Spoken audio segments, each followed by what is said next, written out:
त्रिलोचन जी का चरित्र है और बड़ा प्रिय, बड़ा मधुर चरित्र है। श्री ज्ञानदेव जी के शिष्य थे और साधु सेवा में आपकी बड़ी अगाध निष्ठा थी। भक्ति का सार है ये, भक्त की भक्ति। तेरे भक्तों की भक्ति करूं मैं सदा, तेरे चाहने वालों को चाहा करूं। और सेवा की बात जब आई है ना, तो संतों ने कहा है भाई हरि को तो भजन हो और साधु की सेवा हो।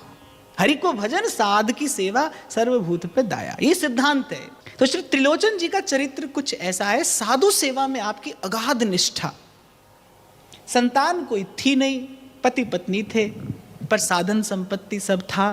और इनकी साधन संपत्ति की विशेषता ये थी कि साधन संपत्ति का सदुपयोग संत भगवंत की सेवा में होता था। अब थोड़े वृद्ध हो गए, शरीर शिथिल पड़ने लगा, तो शरीर की अपनी एक सामर्थ्य होती है। तो ये सदा अपने मन में ये विचार करते रहते कि भाई किसी प्रकार कोई अच्छा सेवक हमको मिल जाए। अच्छा सेवक अर्थात जो संस्कारी हो। कोई अच्छा सेवक हमको मिल जाए जिससे हमारे यहाँ ये साधु सेवा अबाध रूप से चलती रहे, अखंड रूप से चलती रहे। अब भाई ऐसा सेवक मिलना कहाँ सरल है।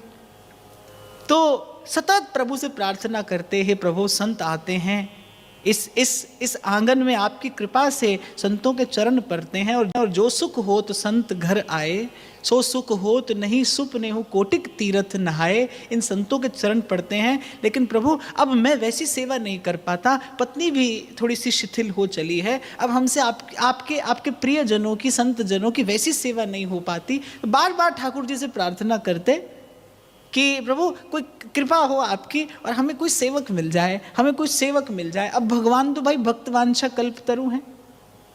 ऐसी हरि करत दास पे प्रीत। तो बार बार त्रिलोचन जी प्रभु से कहते हैं कि प्रभु कोई सेवक मिल जाए, कोई सेवक मिल जाए। अब भाई श्री ठाकुर जी पर रहा नहीं गया और श्री ठाकुर जी सेवक का रूप धर के और त्रिलोचन जी के द्वार के बाहर आकर खड़े हो गए। फटा पुराना कंबल ओढ़ा है, पाँव में टूटी फूटी सी पन्हैया है, पर फिर भी रूप बड़ा मधुर है। त्रिलोचन जी की दृष्टि पड़ी, बोले कि क्या सेवा करें आपकी।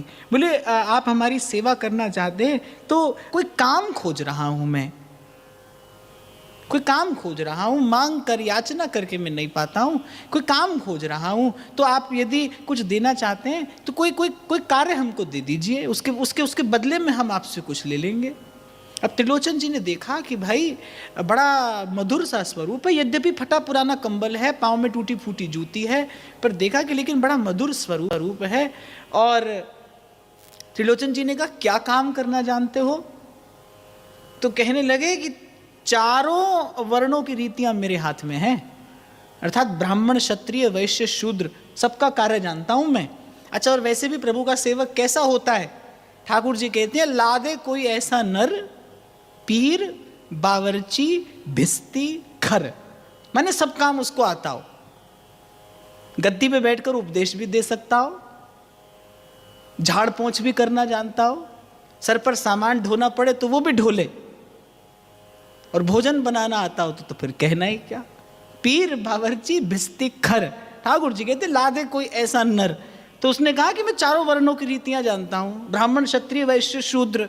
और कह रहे भक्तों की सेवा में हमारा जीवन बीता है, जीवन भर से हमने संत सेवा ही की है। तो त्रिलोचन जी ने पूछा कहाँ संत सेवा की है। बोले अरे ये पूछिए कहाँ नहीं की है हमने संत सेवा। बोले हम तो सदा से साधु संतों की, भक्तों की सेवा ही करते आए और सब कार्य जानते हैं। तो त्रिलोचन जी ने कहा भाई इतने ही योग्य हो तो फिर काम क्यों खोज रहे हो। अगर इतने ही योग्य हो तो फिर आज तक काम कैसे नहीं मिला। बोले जो हमें चाहिए वो हमें कोई दे नहीं पाता। बोले क्या चाहिए। बोले एक तो मैं 5-7 सेर अन्न खाऊंगा और तुम्हारी पत्नी के हाथ का पिसा ही खाऊंगा। 5-7 सेर अन्न खाऊंगा, तुम्हारी पत्नी के हाथ का ही पिसा खाऊंगा, बाकी सबकी सेवा मैं करूंगा और मेरी सेवा तुम्हारी पत्नी को करनी होगी।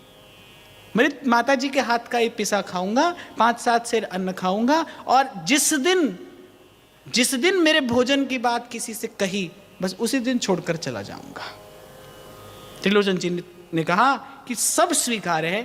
वो तो बड़े प्रसन्न हो गए। बोले इसमें क्या कठिनाई है, केवल ये भोजन करेगा, बाकी सबको कराएगा। बोले नाम क्या है। बोले अंतर्यामी नाम है। अब ले आए त्रिलोचन जी अंतर्यामी जी को कुटिया में और अपनी पत्नी से कहा, देखो हमें तो लगता है कि प्रभु ने ही पठाया है इन्हें। मैं प्रभु से कितने दिनों से याचना कर रहा था कि प्रभु कोई सेवक मिल जाए, कोई सेवक मिल जाए। सो आज प्रभु ने कृपा करके भेज दिया है। पर देखना भाई, इसकी रीत थोड़ी अटपटी है। 5-7 सेर अन्न खाएगा और तुम पीस कर खिलाती रहना, लेकिन किसी से कहना नहीं, क्योंकि जिस दिन कहा उस दिन ये छोड़कर चला जाएगा। नाम क्या है? बोले अंतर्यामी नाम है। पत्नी ने कहा चलो ठीक है, नहीं कहेंगे किसी से। अब शर्त उनकी यही, मैं तो केवल माता जी के हाथ की रसोई खाऊंगा। अब कार्य आरंभ हो गया। साधु संतों की बड़ी सुंदर सेवा होने लगी। अरे ऐसा सुंदर तो वो चरण दबाते हैं संतों का, ऐसी सुंदर रसोई बनाते हैं कि साधु तो भर भर के आशीर्वाद और त्रिलोचन जी को देकर जाने लगे। उनकी भक्ति भावना की बड़ी अभिवृद्धि होने लगी। अब एक दिन माता जी गई पड़ोस में। अब पड़ोस की माता जी ने पूछा, क्या हुआ, बड़ी दुबली होती जा रही हो? अब माता जी ने कहा, अब क्या बताएं? नहीं बताओ। बोली नहीं अब क्या बताएं, चलो छोड़ो। अरे बोले बताओ, बड़ी दुबली होती जा रही हो। अरे वो कहाँ से जाने बड़ा खोटा सा एक सेवक पकड़ लाए हैं।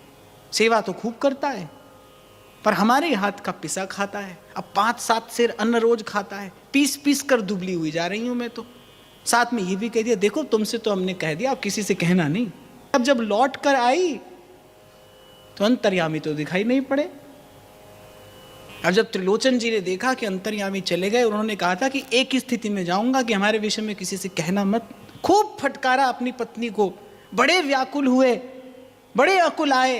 बार बार उस अंतर्यामी का के हाथ का बना वो मधुर भोजन, उसकी वो मीठी मीठी बातें, उसके वो ज्ञान से, विद्या से भरे हुए वाक्य, उसका वो अद्भुत शास्त्र ज्ञान, सब कुछ स्मरण आ रहा है त्रिलोचन जी को। जहां देखते हैं वहां अंतर्यामी ही दिखाई पड़ता है। रात को नींद में भी अंतर्यामी पुकारते हैं। पर प्रभु की शर्त थी। प्रभु ने कहा था, भाई जिस दिन कहा उस दिन चला जाऊंगा। और एक और बात आपको यहां कहूं, ऐसा ही है भाई प्रेम, जिस दिन प्रकट होता है उस दिन उसकी सुवास समाप्त हो जाती है। तो बड़े व्याकुल हुए।